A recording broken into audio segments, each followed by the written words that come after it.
بسم اللہ الرحمن الرحیم۔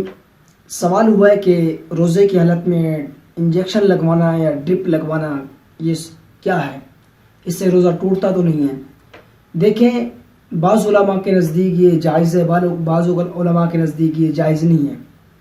کیونکہ علماء محققین فرماتے ہیں کہ کچھ لوگ کہتے ہیں کہ اس سے جسم کو توانائی تندرستی ملتی ہے، اگر انجیکشن لگوائے گا تو توانائی ملے گی، اگر ڈرپ لگوائے گا تو بدن کو صحت ملے گی، تو اس صورت کے اندر انسان کو قوت ملتی ہے۔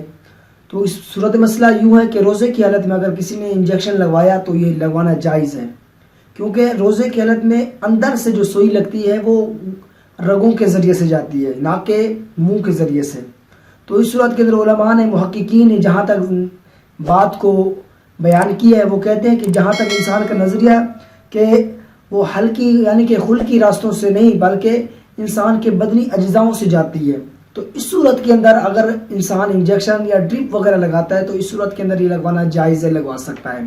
کیونکہ روزے کو فاسد نہیں کرتا۔ جو لوگ کہتے ہیں ان کے ذریعے یہ ان کے نزدیک یہ جائز ہوگا، لیکن ہمارے نزدیک ڈرپ وغیرہ یا انجیکشن لگانا یہ جائز ہے۔ وہ بعض اوقات کہتے ہیں کہ یہ لگانا صحیح نہیں ہے، روزہ ٹوٹ جاتا ہے، کیونکہ جب تک انسان کو اس کا ہلکی طور پر انسان کے اندر کوئی قوت نمائی یا کوئی ایسے بدنی اجزاء کی طاقت نمائی نہ ملے، اس وقت تک روزہ نہیں ٹوٹتا، کیونکہ آپ جانتے ہوں گے کہ کس صورت کے اندر روزہ ٹوٹتا ہے۔ اگر کوئی صورت ایسی لاحق ہو جائے جس سے روزہ ٹوٹنے کے لاحق خبریں ہیں تو اس صورت میں روزہ ٹوٹے گا، ورنہ کسی صورت میں روزہ نہیں ٹوٹتا۔ تو انجیکشن لگوانا یا ڈرپ وغیرہ لگوانا تو اس صورت کے اندر روزہ نہیں ٹوٹتا، جائز ہے، لگوا سکتے ہیں۔